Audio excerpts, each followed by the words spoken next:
Well, good evening, everyone. It's my privilege. My name is Bill Cole, and I'm the mayor of Billings, Montana. That's where you are, in case there was any question in your mind. You know, it's my privilege tonight to welcome you all to an evening with Jeff Speck and to Montana's largest and, I think, most vibrant and dynamic city. In particular, I want to extend a sincere thank you, extend a sincere Billings welcome to Jeff. And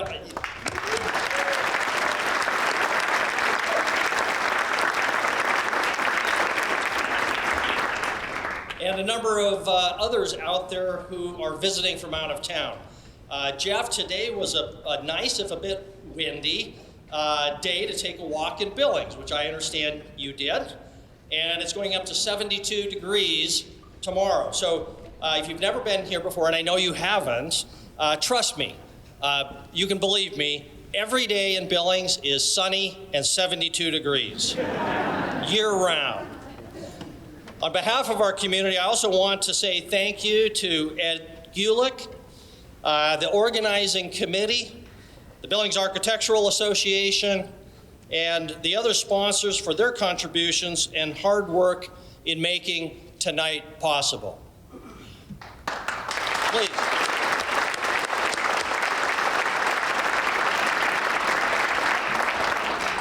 Part 18, and I know you've got it memorized, of Jeff's Walkable City Rules book is entitled Making Interesting Places. In his introduction to that part, Jeff says that it's not enough to just make walking useful, safe, and comfortable. The walk must also be interesting because pedestrians demand to be entertained, and a walk that is boring won't be repeated unless you have to. Appropriately, we're gathered tonight in one of the most interesting places to walk into or to walk by, even in Billings, the Babcock Theater that was built by Albert Babcock in 1907. Now owned by the city of Billings and managed by the Art House Cinema and Pub, the theater has not always looked this nice, to put it mildly. I'd be remiss if I didn't acknowledge the many people and organizations in our community and downtown who contributed thousands of dollars and thousands of hours of hard work to restore this theater using tax increment funding, private donation, and lots of sweat equity. I recognize in particular the proud parents of this theater, Don and Kim Olson, Kay Foster, and Mike Matthew. We literally would not be here if it were not for you, our Don or Kim or Kay or Mike in the audience. There they are, back there. Can we give them a round of applause?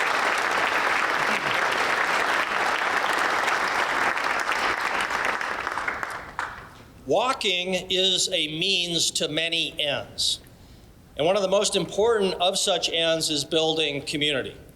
As Jeff's Rule 5 reminds us, it's pretty hard to get to know your neighbor when you're both encased in steel and glass cages that speed past each other at 25 to 60 miles an hour.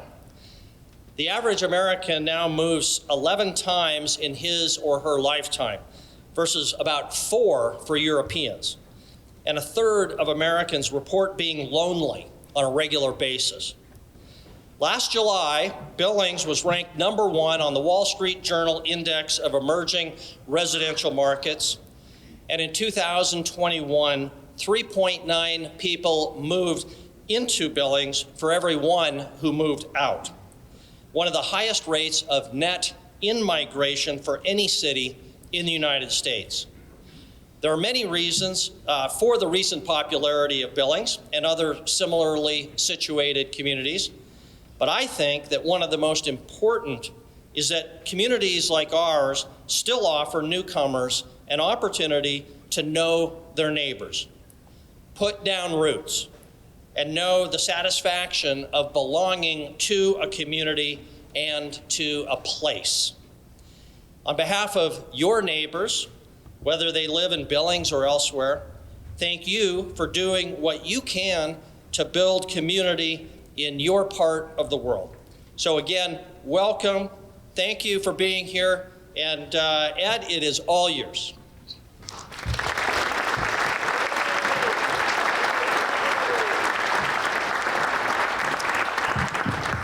Thank you, Mayor Cole. Good evening. I'm Ed Gulick, the past president of the Billings Architectural Association. Yes, we have this effort to bring Jeff to Billings started back in 2019 before the pandemic descended. Before I introduce our presenter, I want to thank all the community stakeholders who have made this evening possible. That's the Billings Architectural Association, the Downtown Billings Alliance, Big Sky Economic Development, Healthy by Design Coalition Partners, Billings Chamber of Commerce, Yellowstone Valley Citizens Council, City of Billings, Billings Industrial Revitalization District, Bill and Ann Cole, and Rocky Mountain College. It takes a village to make a vibrant, walkable village.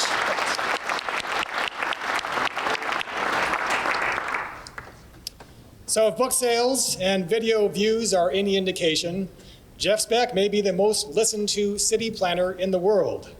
Suburban Nation, which Mr. Speck wrote with Andreas Duaney and Elizabeth Platter-Zyberk, was the best-selling planning title of the 2000s.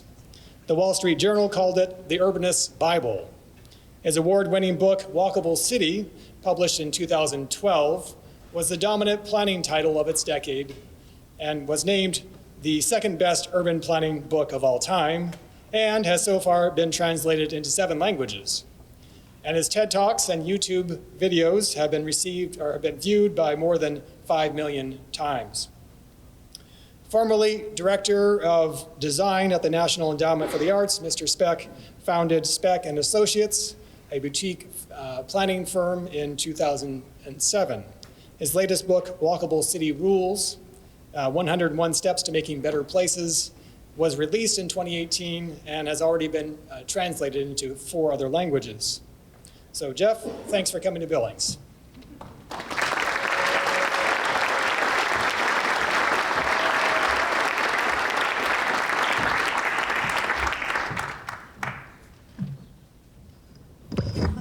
Hi, everybody.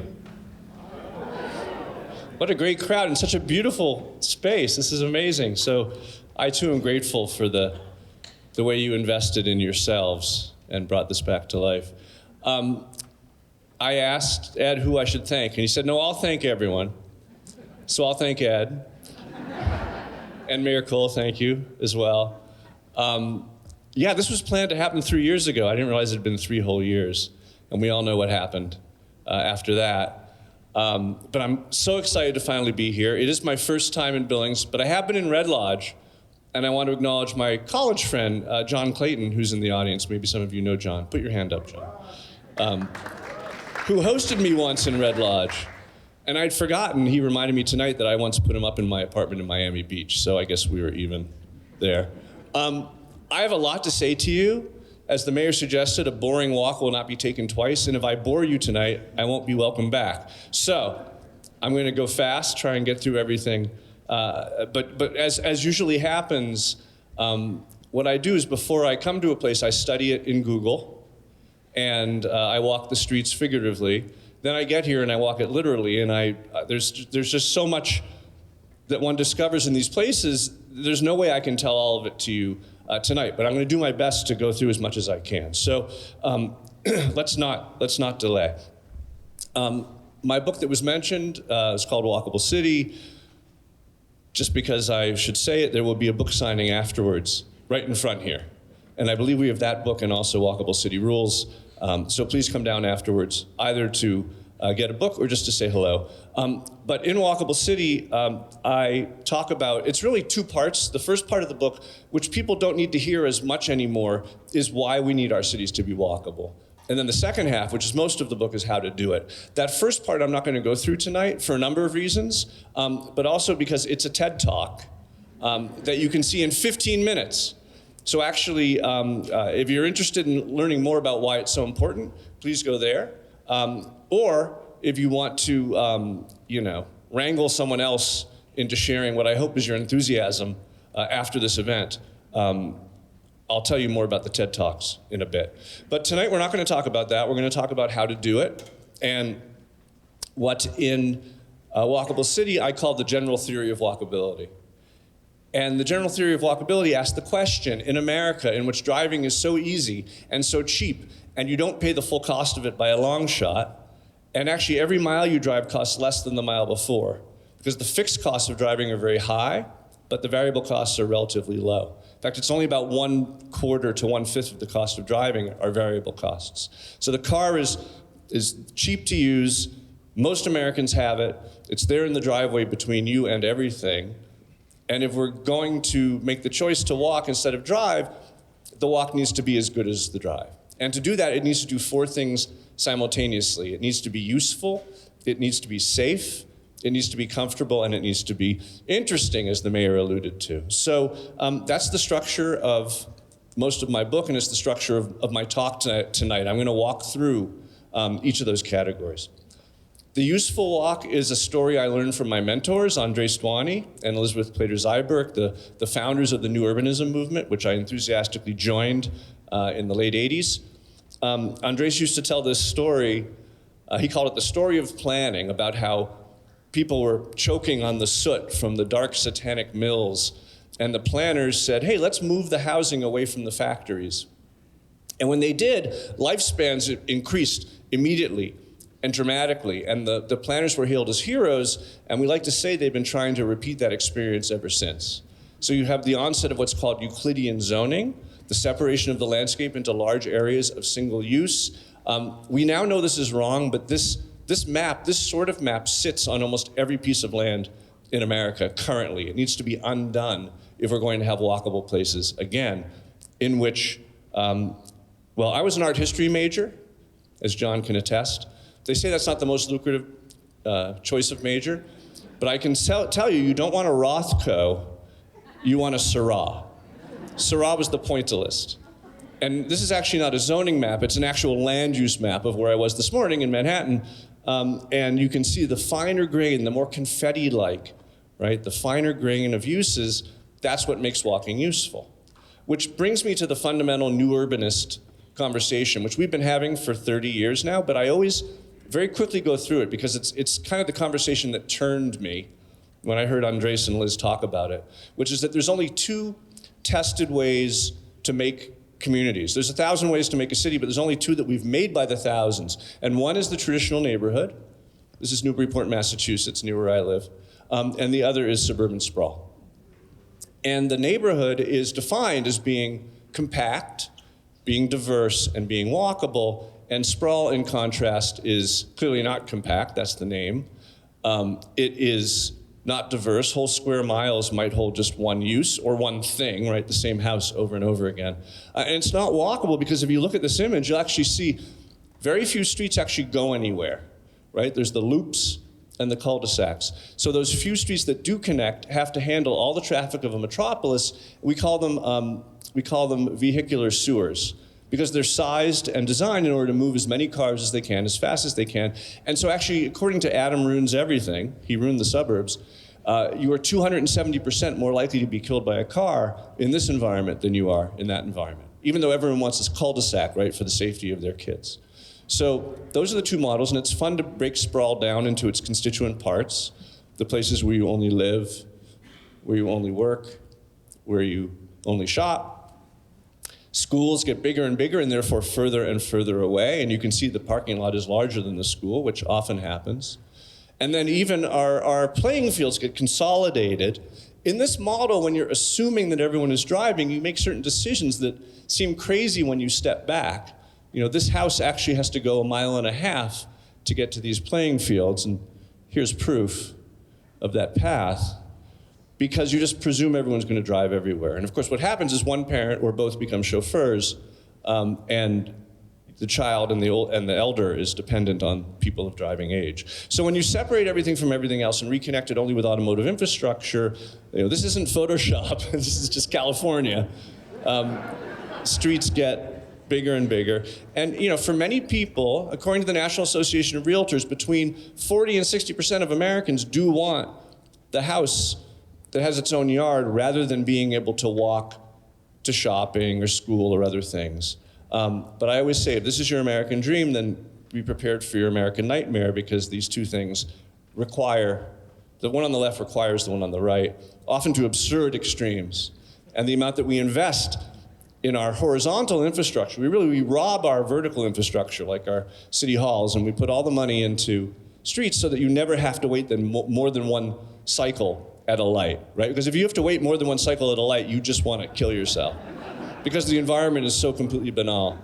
This is not Photoshop either. It's very stressful on families.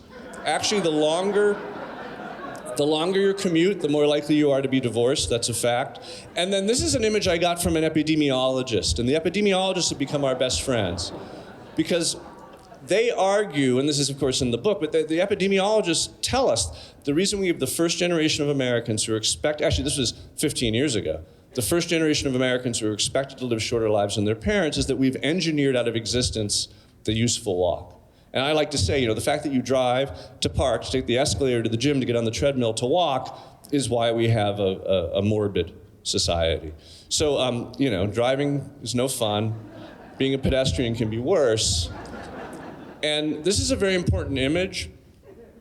The rest of this talk is going to be about existing places, not making new places, and particularly about Billings. But this is a really important comparison of the two models. So you can see suburban sprawl on the left, you can see the traditional neighborhood on the right. A couple key points. One is that it's the same stuff. Places to live, shop, work, recreate, worship.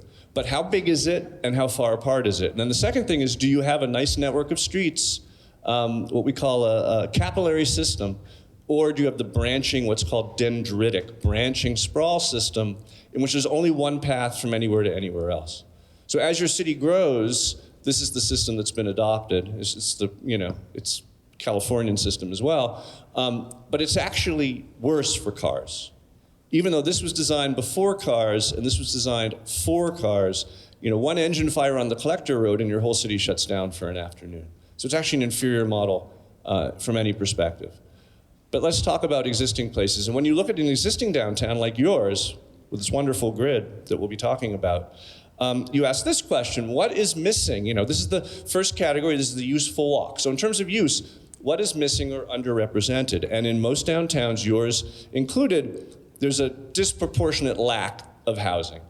And Jane Jacobs talked about this in her book, Death and Life of Great American Cities, the one that's better than mine. And she commented that Wall Street, and she was writing around 1960, 1961, she commented that Wall Street, 400,000 people come to work at Wall Street every day. Why is there not one great restaurant on Wall Street? Why is there not one great gym on Wall Street? And the answer was what she called time spread. That a great restaurant, a great gym, it needs a lunchtime crowd and a dinner crowd. And without both, you don't have the vitality that causes great things to arrive. So one of the things she said was, you can't rely on bringing people downtown, you have to put them there. In other words, more housing in your city. And that's something that more recently, in the last decade or so, cities have been investing in. So this is Des Moines, where I've done a lot of work.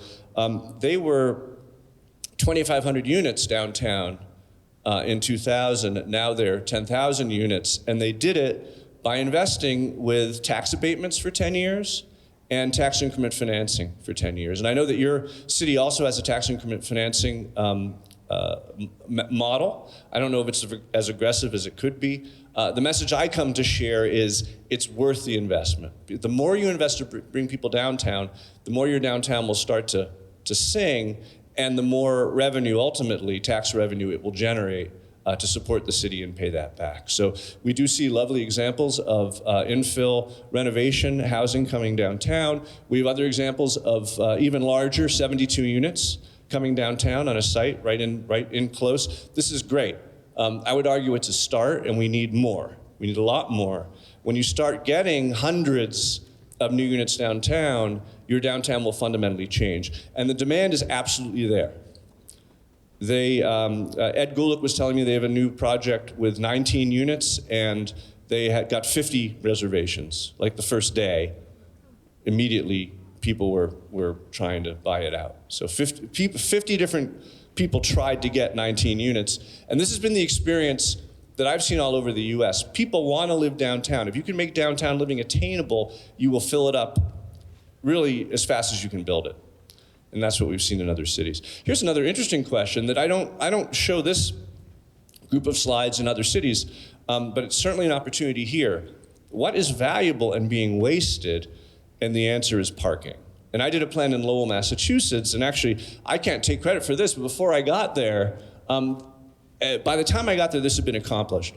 But they had all that you may know about Lowell. It was once one of the largest cities in America, tons of industry there, fabric making in the 18th and 19th century, and they had all these lofts that were empty, and they were trying to bring people downtown and get them to live in these lofts so they wouldn't fall down anymore, and they were not being successful until they realized they had 5 different parking garages downtown that were partly empty during the day and largely empty overnight, and they realized that this was money in the bank.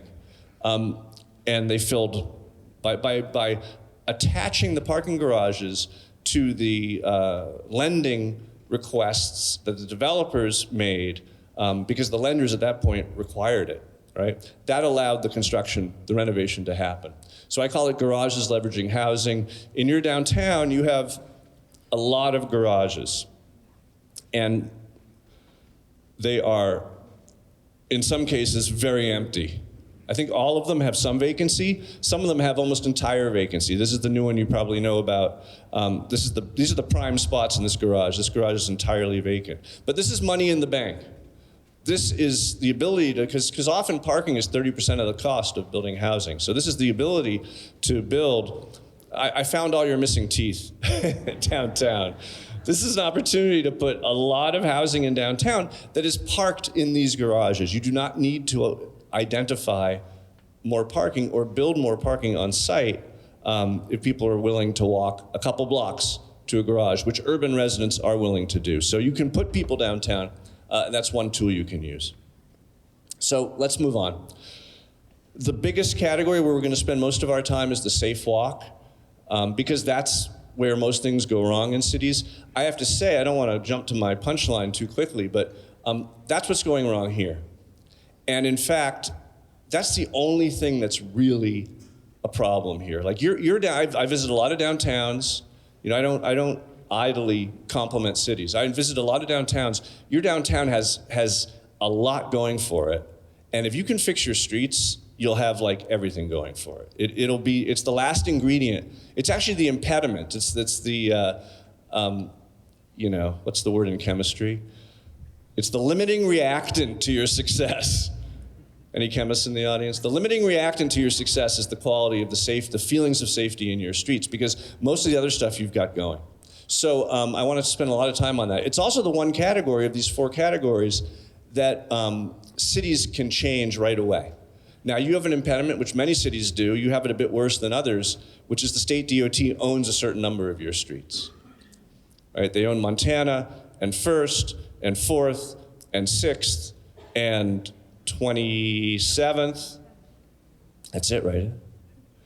And that's a lot of streets. Most downtowns maybe have 1 street that the state owns or 2. Now, that doesn't mean you can't overcome it. And in fact, some of the changes that we see in downtowns around the US are state DOT streets. It just makes it harder and slower. But you should start on those right away. But the rest of the streets you own, and as you know, you've already started to change them. But our streets in America generally aren't very safe. And interesting news, in the past 10 years, they've gotten much less safe for pedestrians. So this is a chart of pedestrian fatalities over time. And actually, it's gone up on average 5% a year, every year for a decade. So you are 50% more likely to be killed while walking than 10 years ago. And while only some, on the upper left, only some of the accidents, sorry, we call them crashes because they're not accidents, they're crashes. Only some of the crashes are peds and bikes, but you can see that in cities, this happens to be Los Angeles, in cities it makes up a large percentage of the fatalities.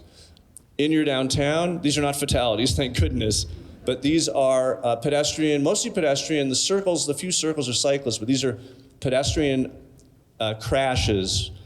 I presume cars were involved as well. They weren't walking into each other. Pedestrian crashes over a 5-year period. It's a lot. And again, comparing you to other cities, this is more than I usually see. So as I suspected from the way your streets are built, you have a lot of pedestrian car crashes downtown. There's a really important book called Right of Way that came out a couple of years ago by Angie Schmidt, where she describes this epidemic of pedestrian deaths. And why is it happening? That's the first question you have to ask. A lot of people thought it was cell phones. In fact, Europe has the same cell phones we have, but they don't have the same growth. While we've been growing 50%, much of Europe has dropped 40% over the last 10 years. So if it's not cell phones, what is it? Well, it's really two things. I'd say the smaller factor is the suburbanization of poverty. So you have whole parts of the country, the model I showed you earlier, which was designed around driving and driving only, where a lot of people are now living without cars. And it's half a mile between crosswalks. The bus drops you off across from your housing complex, and you have to jaywalk if you don't want to spend another 15 minutes walking. And that's killing a lot of people. And that's worth noting and doing things about. However, the bigger issue is our car design. And the main thing that distinguishes us, and I know you guys love your big trucks out here, and SUVs in general, but the main thing that distinguishes America from other countries is the proliferation of large vehicles. You know, in Europe, they do crash tests, like we do them, but they do car pedestrian crash tests, which the US automakers have stopped the American government from doing. And if a car is likely to kill pedestrians, you can't sell it in Europe, which is why we don't see so many SUVs in Europe.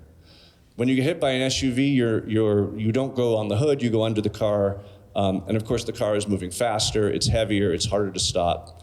And so I just wanted to raise that issue. Because I'm in the business I'm in, and also because I read Angie Schmidt's book, I sold my SUV and I bought a nice low station wagon, which corners much better. But I then learned that I'm 4 to 10 more times as likely to be killed when I hit an SUV in my station wagon than I was in my old car. So, you know, it's a arms race out there.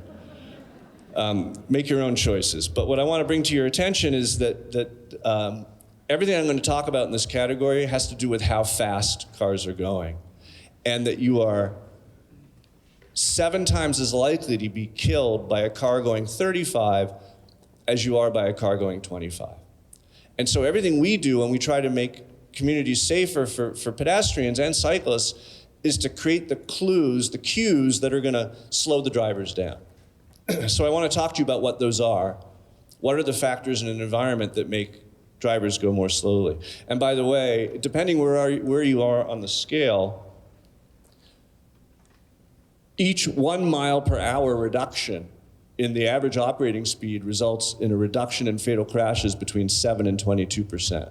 So you can see how important it is, anything we can do to slow drivers down. The first thing to understand, and you need to understand this in working with the DOT, which I understand is not called DOT, but it's called MDT, is that they were trained to design roads as highways. They were trained to design highways.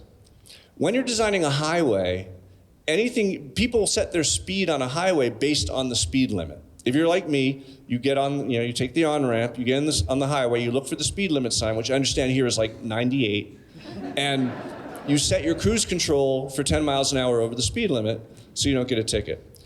If that's how people are setting their speed, then what you need to do is to create circumstances where there's less friction and they're less likely to hit things. So wider lanes, one-directional travel, no trees, swoopier curves, fewer intersections, right? Clear zones.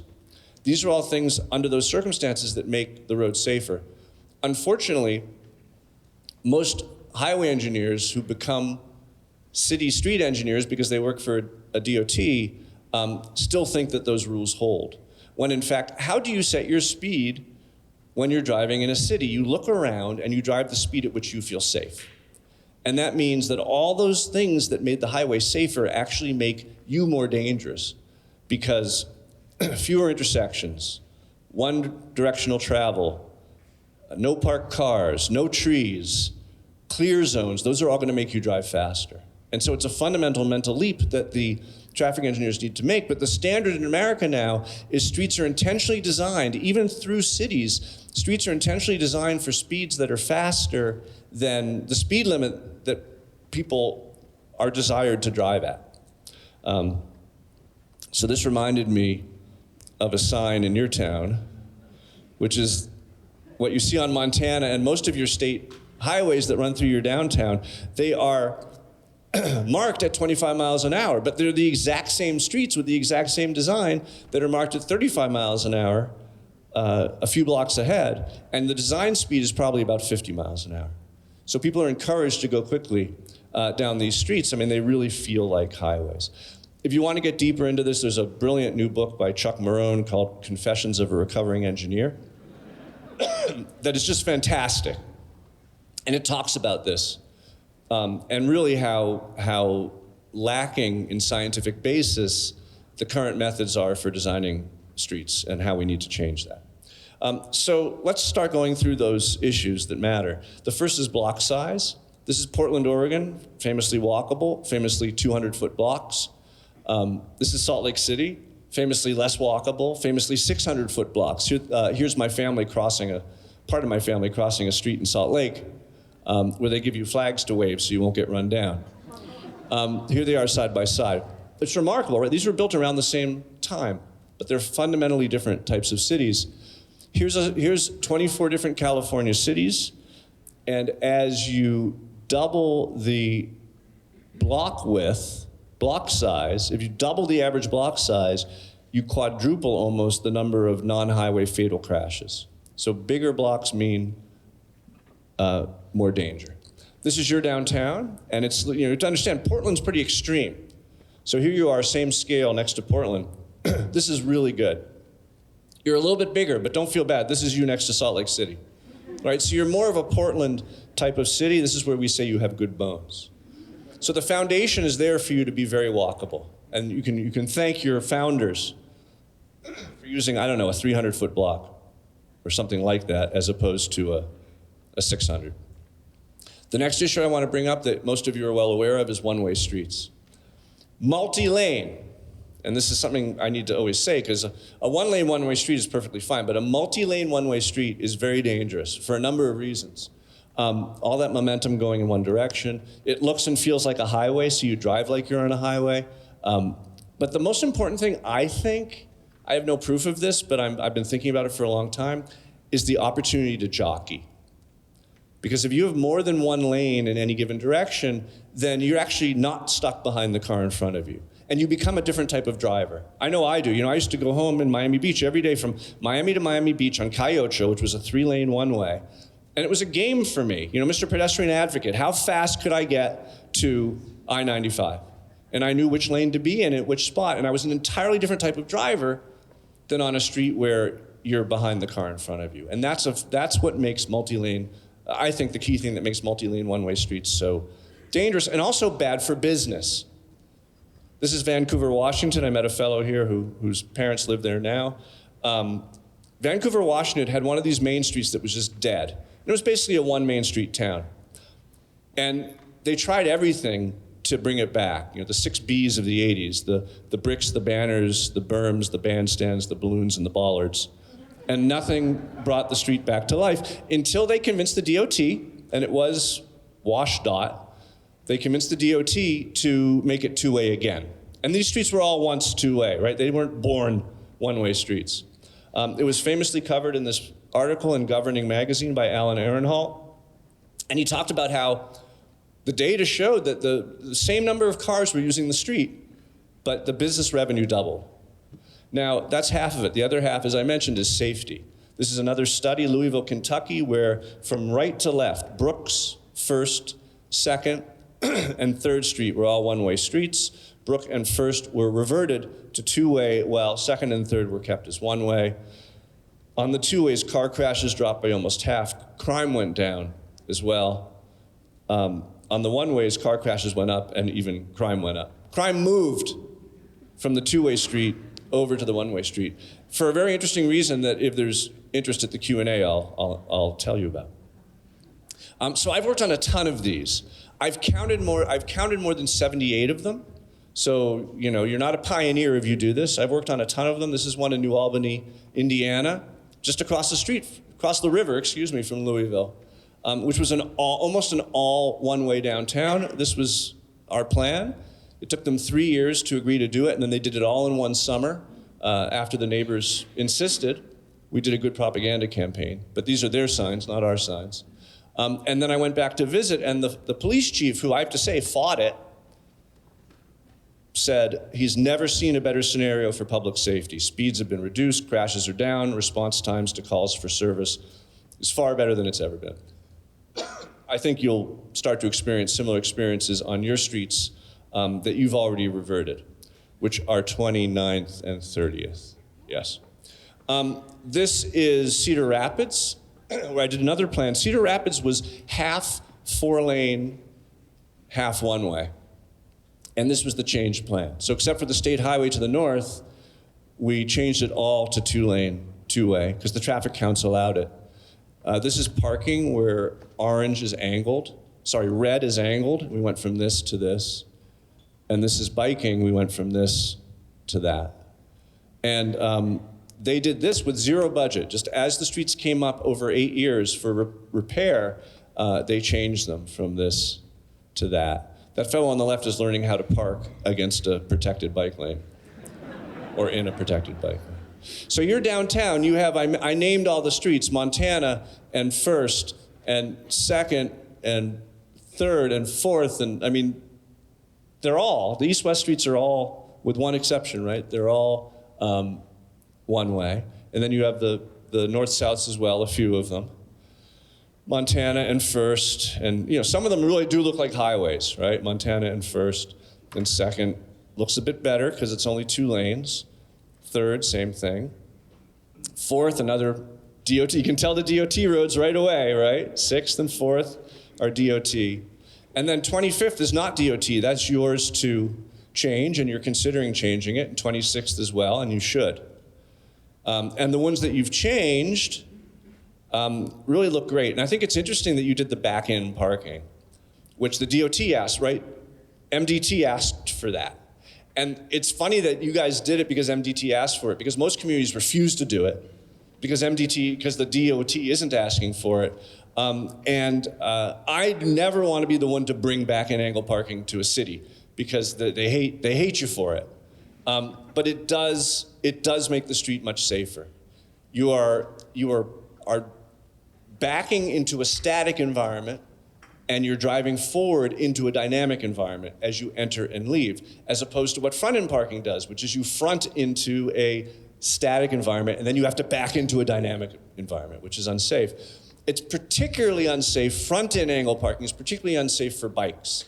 I know of one study in Tucson, Arizona, they had front-end parking, and they were having 1 car-bike crash per week on this particular corridor, and they changed it to back-end parking, and they had no collisions for 4 years. So I think now that you've started it, and a certain elevated segment of the species has learned how to do it, you should keep doing it that way.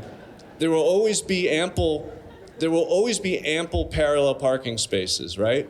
So as you change more streets from parallel to angle, I think you should just keep doing what you've already gotten. And I saw a lot of people doing it today. And in my presence, Ed Gulick, he doesn't have a car. To impress me, he rented a car for the day, I guess to pick me up. But then he said, well, let's try it. And in his first try, having never done it before, he parked perfectly well. He's elevated. He parked perfectly well in one of these back-end spaces. The next thing... this is not a roundabout signal. This is art. But I want to bring up signals because this is a part of the conversation that's been lacking and what I've only slowly discovered over recent years. But another thing that we're doing in a lot of cities is we're changing signals into always stop signs. And the reason we're doing it is because it's a lot safer. So there was a massive study done quite some time ago and only supported by future data in Philadelphia, where they had to remove, the state warranting rules changed. They had to remove 472 signals in Philadelphia and replace them with always stop signs. And they collected data on almost 200. Crashes dropped by 1/4, severe injury crashes by 63% to all users. Severe pedestrian injury crashes dropped by 68%. This is funny. Traffic engineers in Philadelphia believe that the safety benefit stems from the elimination of the local habit of speeding up to beat the red. They only do that in Philadelphia. But what the explanation failed to discuss was just what is your experience in an always stop sign versus your experience at a signal. First of all, if you drive at all legally, you're never going through that intersection at more than a few miles an hour. No one is, right? Then there's eye contact. Pedestrians are usually waved through. The cyclists just blow through. You know how that is. Wheelchair users are very comfortable. This is what I call the good city. You know, I don't talk much about wheelchairs and wheelchair users because it's the law, right? You got to do your ADA requirements, or you can get sued. But the fact is that it's a big part of what we do. Anything you do to make a city more walkable, if you do it right, is going to make it more rollable. It's really the same thing. And a number of my wheelchair user friends refer to what they do as walking, which gives me comfort because I thought, you know, the walkable city is kind of an ableist term and I could get in trouble. But actually they call it walking too. Some of them at least. But this is something we do when we work in cities. This is part of the walkability study I did for Albuquerque. And red is the most traffic and blue, it works its way down, yellow, blue, green. Wherever there's two streets that intersect that don't have a ton of traffic on them, we can convert a signal to a stop sign. So I recommended 17 different intersections for always stops in Albuquerque. And they took my advice on 11 of them and they converted them. And there was a bit of outrage. And so they went back. And when they went back, there was more outrage. Because what people learned, and this is from the TV news, this is a clip off a video, city reinstalls downtown stop signs to reduce traffic pileup as well as speeding. People were getting through the downtown faster, stopping at every intersection, than they were waiting for 60 to 90 seconds at occasional intersections. And that's the great hidden secret of the always stop, is that it actually improves throughput. And in that book by Chuck Marone, Confessions of a Recovering Traffic Engineer, he explains why that works. But this is what's so great. It's very hard to have a stop sign in a multi-lane, one-way street. Because who goes when, right? There's someone next to you as well as someone coming from the other directions. And people are generally confused in that scenario. But when you turn a two-lane or more one-way into one lane in each direction, all of a sudden you can get rid of the signals. And you've done studies, I suspect here, that show the great cost of converting your one-ways to two-ways because of all the signals you have to change. But if you do it all at once and let the streets meet each other, change at the same time, then you don't have to change the signals. You can just throw out the signals. Or what you won't do is throw them out. You'll apply them elsewhere in the city as the city grows, in suburban places that need them. But you won't need them downtown, and that's a very safe, walkable downtown. Next, of course, I've alluded to is the number of lanes. Oklahoma City, the mayor called me up. He was quite upset because Prevention Magazine had called Oklahoma City in its Walkable Cities issue the worst city for pedestrians in the entire country. And Mayor Cornett called me up and he said, what do we do? And I said, let's do a walkability study. And he said, what's that? And I said, I don't know, but let's figure that out. And it was my first one. I've done about 15 of them now. We looked at the car counts, the counts of vehicles in the downtown. We know that 2 lanes can handle 10,000 cars a day. No engineer will argue this. 2-lane road, 2-way, 10,000 cars a day. You do not even need left-hand turn lanes. So we looked at these streets downtown. I don't know if you can see the numbers. 3,000, 5,000, 4,000. And these were streets that were all designated to be 4 to 6 lanes. And we're currently 4 to 6 lanes in the city plan. So, an extra up to 4 lanes in some of the streets. And so we right-sized it. And conveniently, they were building this new tower in the downtown core, which was generating $200 million in tax increment. And we said, what can we do with that money? They said, let's rebuild 50 blocks of our downtown. And they're almost done with it. It was my job to design the curb to curbs of all these streets. I cut the number of driving lanes by 1/3, doubled the number of on-street parking spaces, created a bike network where there was no bike network. Typical street like this becomes this. Here it is under construction. This street was 4-lane one-way. It's now a 2-lane two-way. This street became that street. This is what you do if you have money, right? Most places I work, I say don't rebuild, restripe. Restripe your streets. Because you can restripe a whole downtown for the cost of rebuilding just one street. So it's a much better use of your money. They just happen to have the money to spend. So if you look at your downtown, this is the state traffic count map, and it's remarkably similar to what I showed you in Albuquerque, right? And red is the heaviest, and then yellow is lighter, and then green is lighter yet, and the white streets, I believe, are just so light that they didn't bother taking the measurements on them. So this is a map to how you can change your downtown streets to a point. But there's another thing I need to say here, which is, and it's one of the rules in my book, Mayor, I forget the number, but it's remember network function. And what network function means is you've got a beautiful grid here. If someone's driving on a highway, aside from the fact that it stinks, do you really know whether you're on a state highway or not? Right? Do you actually, do most people who drive through downtown know whether the street they're on is a DOT street or not? There's no reason that, this distribution of 15,000 cars a day, 10,000 cars a day, 3,000 cars a day, 3,000 cars a day, 15,000 cars a day can easily be redistributed so every street is less than 10,000 cars a day. The average across the whole system is well under 10,000 per street. And people respond to congestion by shifting over. If you're at an intersection and you see a line of cars in front of you and you're in a hurry, you'll go to the next street over. And DOTs don't acknowledge that just because they own a street doesn't mean that street has to handle all the traffic. And so actually you've got this incredible porous, right, capillary system. No street needs to be very wide. So just going through some of your streets, there happens to be about 10,000 cars per day on Montana. And there happens to be 10,000 cars a day now on First, not a lot. On 4th, there's closer to 12,000. On 6th, it's closer to 12,000. You get the idea. But those are the heaviest traffic streets. You can have 2 lanes everywhere if the state is just willing to admit that people can turn their wheels and get on a different street. And that's what I recommend for you. Another thing I want to say is if a street has more than 10,000 cars per day and you need to stick a left-hand turn lane in it, then do it this nice, delicate way where the street has parking and then just for maybe 60 feet it loses the parking and you stick a left-hand turn lane in. This is what DOTs do. You have to swoop right to go left because you're probably going 60, right? So from my book, here are the 2 models side by side. One of them wipes out 18 parking spaces, and the other one is a nice delicate intersection. That's the sort of techniques that you need to make sure you're using in your downtown. Next, the width of the lanes. Andres Duany used to show this slide, and he'd say, the typical road to the typical subdivision in America is now wide enough to allow us to experience the curvature of the earth. And it's true. Because the standards have shifted. Here's a neighborhood from the 1960s, and here's one from the 1980s, 60s, 80s. Same height of airplane, same size of house, but look what happened to the roads. There's been this mission creep.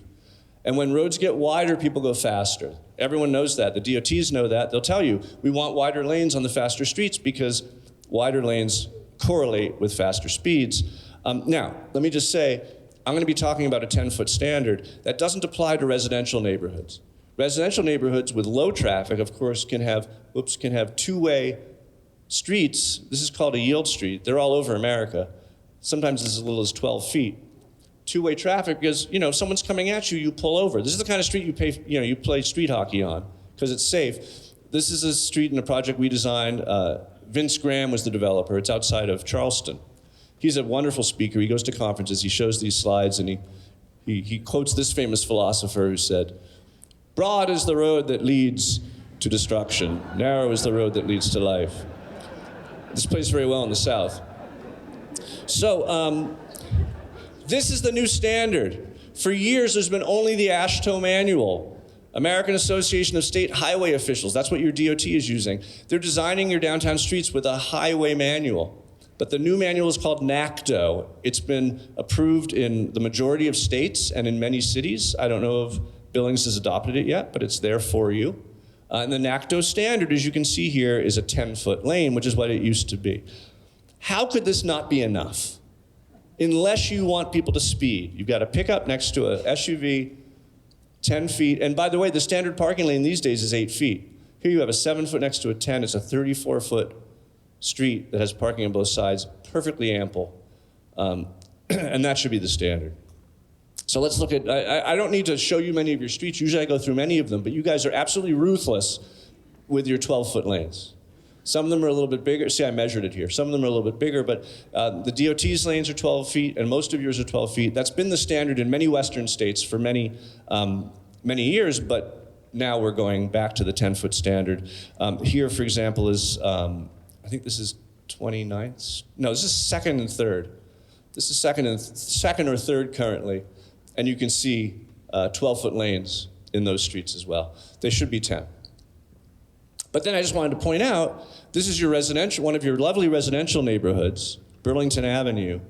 And this is not exactly a yield street, it's what I call a slow street. It's a 7-8-8-7. And no center line, by the way, because without a center line, people drive slower. 7 miles an hour slower.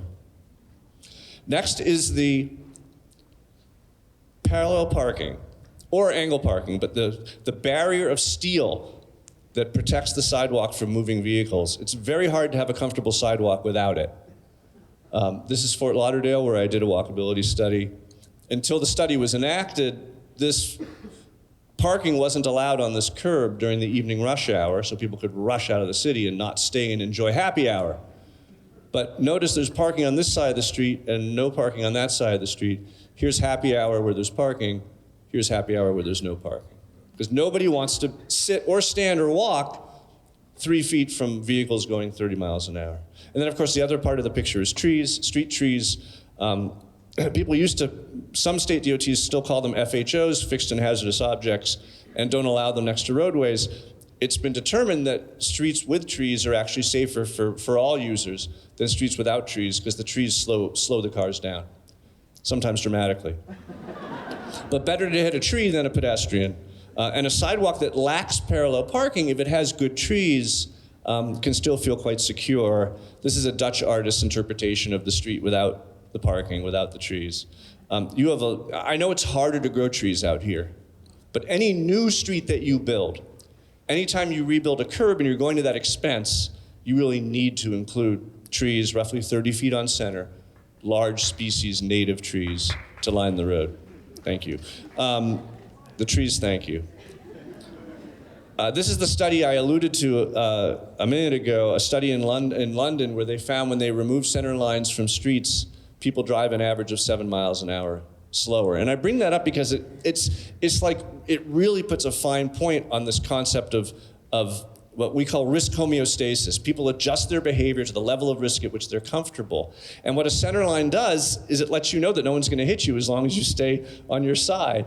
So when you take the center line out, ostensibly making the street more dangerous, you end up with people driving the speed limit as opposed to 7 miles an hour over the speed limit, which is the average amount of speeding you see. Here comes the biking segment.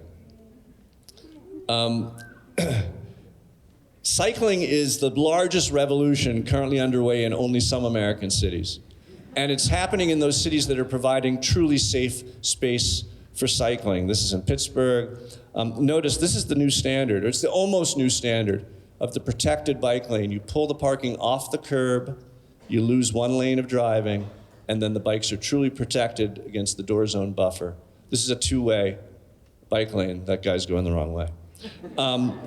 In New York City, Jeanette Sadiq-Khan, working under Bloomberg, did this to Prospect Park West. You'll notice it's the same solution. Of course, the cyclists tripled. Sidewalk cycling went away. Speeding dropped precipitously. Crashes down precipitously. But remarkably, the street carries as many vehicles as it did before because people were just speeding from red light to red light. This being New York, of course, there was a drawn-out 5-year lawsuit. Eventually, the bike-hating NIMBY trolls grudgingly surrendered to reality. But I show this picture to contrast this woman, this young lady, from this young lady, because no one wants their daughter in the door zone. And this is the problem with lanes that aren't protected. Half of it is that it's very dangerous. The other half is that there's usually something in them. You know, whether it be trash, or the Uber driver who, this is in front of my house, who always picks me up like this, even though there's ample parking along the curb, or the bus, or the police. And look at it, can you see that woman's eyes? I mean, that's the panicked condition that you have all the time biking around cities when the bike lanes are unprotected. This is a little, ironic. It's always something in the bike lane. Now, you can do a buffered bike lane, but without some physical protection, people will still park in it. So you really need that thick barrier. But I should say that starting a few years ago, and certainly in the projects that I'm building right now, we've switched to the European model fully. If you're rebuilding a sidewalk, bike zone, separator, walking zone. And that's what we're building now. We do this. So again, it's part of a larger system that you should kick into as you rebuild streets. Then there's my favorite thing, the share road. Do you think any bicyclist has ever used this highway share road? But there was a study like 3 years ago that found that you're actually more likely to be hurt on a street with a share road than if the street was just left empty. So the share road symbol is now discredited, should not be used. It looks like the car's chasing the bike, doesn't it? So share the road. How about we share the ocean? How's that sound? And then, you can try anything you want, right? Whatever tricks to get the car to not run you down. But shares don't make it safer. And when I learned that, I reached out to my Twitter followers and I said, we need a new share symbol and that represents its true utility. And one person suggested this. But the winner was Queen Anne Greenways that came up with the Prero. Please don't hit me. So no shares. So then, okay, we're not exactly it's not 72 degrees every day here. But nobody bikes in this weather. And that's where I have to show this chart from hottest to coldest American states, and that line bouncing up and down that has nothing to do with it at all, you're right here, not too bad, is biking population. Because biking population is a function principally of just one thing, and that's bike infrastructure. And you will get a biking population when you create a truly useful, connective downtown bike infrastructure. There's no such thing as bad weather, just bad gear. And then, so many cases I can tell you where they said, no one will bike. Who would bike on this highway? But if you make it safe and connective, you can't just do a few, you've got to be comprehensive. If you make it safe and connective, you will get bicyclists, but you won't get them without the infrastructure. But I did see a few, including some very snazzy bikers in your downtown. So what does that mean for some of the plans that you have going? I know you can't read that from where you are, but there are plans for and a bunch of choices for 2nd Avenue North and 3rd Avenue North. And I've zoomed in a bit. I don't know if you can see it. A bunch of really interesting choices. But I think what's missing from this choice, because the road's just a little bit narrow, it's a little bit narrow to get everything that you want. First of all, there are sharrows. I would say no. Sharrows are discredited. Secondly, there are integrated bike lanes in the door zone. I would say no. Those have been discredited. But what you can do is protect a bike lane, because you have lanes that are a little bit too wide. You've got a 6-foot bike lane. You have two 6-foot bike lanes. My suggestion for that, and I could be wrong, but 2nd and 3rd are a pair. So why not put a buffered bike lane one way in each of them? And then you have ample room. You could actually squeeze really tight and fit a buffered bike lane on each. But what I'm talking about is pulling these cars off the curb and having a buffered bike lane one way on each of those streets. That's my thought for that pair. And then these are just a few of the different plans currently underway. But Montana, it's being suggested to MDT that Montana also get a road diet. And I'm just showing you one of the examples that I think is a good one. It's the state DOT, so we do 11-foot lanes. They should accept that. I think they will. A little bit of a curb so no one can get in the bike lane. And then because it's just Montana, unless there's a partner in first, then this wants to be a two-way cycle track, right? It's protected by parking. The only point I would make, and this is another important thing to talk about with DOTs, congestion does not happen mid-block. Congestion happens at intersections. So adding turn lanes at intersections is often how you solve the problem. What counts is not the number of lanes, but the number of lanes at the intersection. So this says turn lane / parking, yes.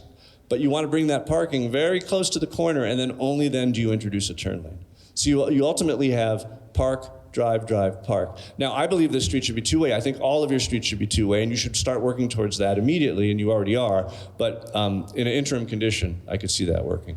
Anyway, the last two categories are blissfully short, so I'm nearing the end of the talk.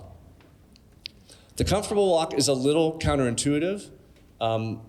We like to climb mountains and get broad views. We like the big sky.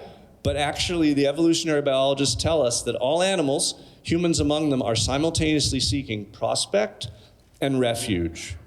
Prospect means you can see your predators before they attack you, and refuge means that your flanks are covered from attack. And if your flanks don't feel covered, you don't feel comfortable. And so that's why the best places offer both. And a plaza is only as good as its edges. A street is only as good as its walls. We've been talking about this for a long time. You can see the age of this graph. 1-to-1 was the Renaissance ideal.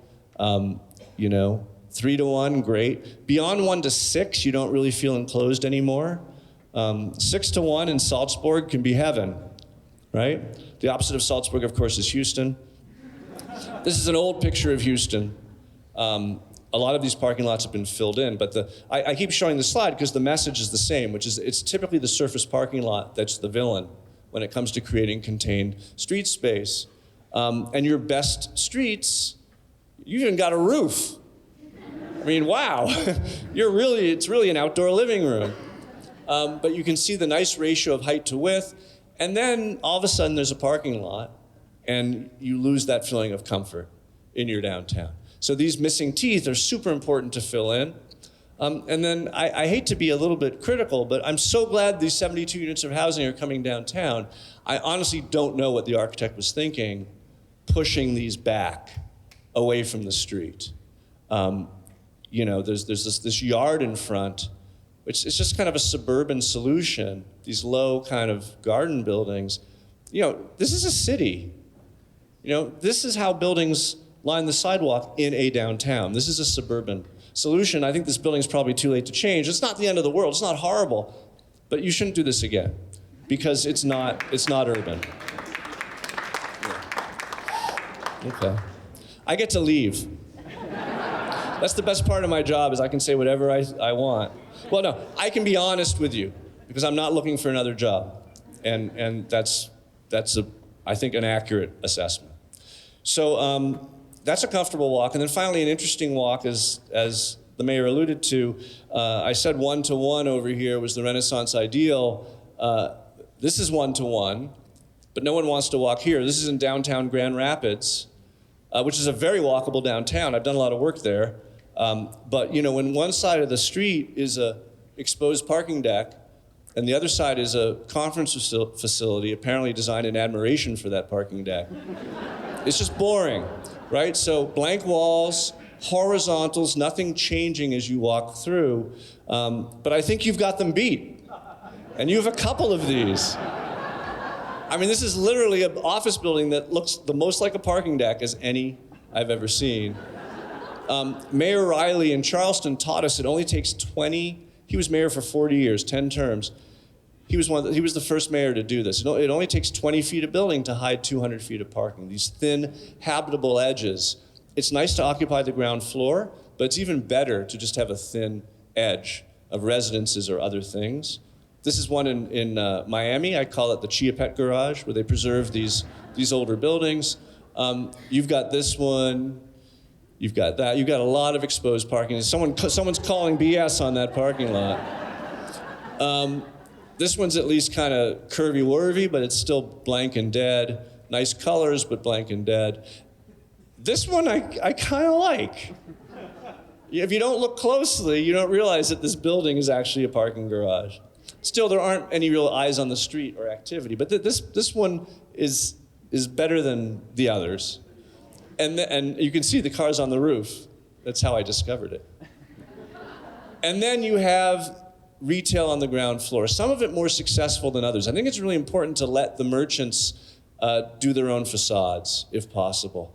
And both of these have pretty high ceilings, which a lot of cities get wrong, right? But this is much better than the alternative, and I think if this one gets a redesign, just the merchants improve it, it could be quite successful. Then just blank walls, right? I worked at the NEA for 4 years. I funded a lot of public art. I tried to make public art as remedial as possible. What do you need to remedy? And one of the main things we need to remedy in our cities is the boredom of walking past blank walls. So here's a nice American example. Here's the European version. But take care of it, keep it clean. And that's everything. But as my ending comment, and I'm sorry I've gone so long, but my ending point is you really need to do all four. You really need to do all four. And you're getting there with the reason to walk. You have a surprisingly, we walk down Montana, which is not a good street, and just restaurant after bar after restaurant after bar that all look pretty nice. And then through the downtown, I talked about your good bone structure, but you've got a lot of neat venues and spaces, and you have all the ingredients to the downtown, but they'll be so much better when you have more housing. The missing teeth that hurt the comfortable walk are not very many. And it will get more interesting as you build more, but it's a pretty interesting downtown to walk through, generally speaking. The one category that's keeping you from excellence is the safe walk category. You can fix many of the streets immediately yourselves with just paint, and then you need to start working with the DOT to do the rest. But you're pretty much there. So I'm done, except I like to share resources before I go. As was mentioned by me, I will be signing books after. If you're either new to this or you need to convince other people about it, Walkable City is the tool that was created for that purpose. If you already do this work, the handbook I've created that has a lot more detail, a lot more graphs, charts, pictures, it has infinitely more pictures because this book has no pictures, is Walkable City Rules. And as the mayor suggested, it's a bunch of rules, like 76, replace signals with always stops, and it tells you who's done it and how to do it. Then there's the TED Talk I told you about. There's another TED Talk, also like 16 minutes, that I didn't tell you about, which is a short version of the talk I gave tonight. So those are both under my name at TED. I teach a 2-day class at Harvard every year that we're bringing back this summer. It's June 13th and 14th. And yes, it's expensive and painful to get all the way to Cambridge. And the course isn't cheap, but when you're done, you get a certificate that makes it look like you graduated from Harvard University. So it's really worth it. All of these resources are at my website, which is jeffspeck.com. Lots of videos, films, other talks. Please go there if you want more stuff. And I am really glad I came, and thank you for your attention.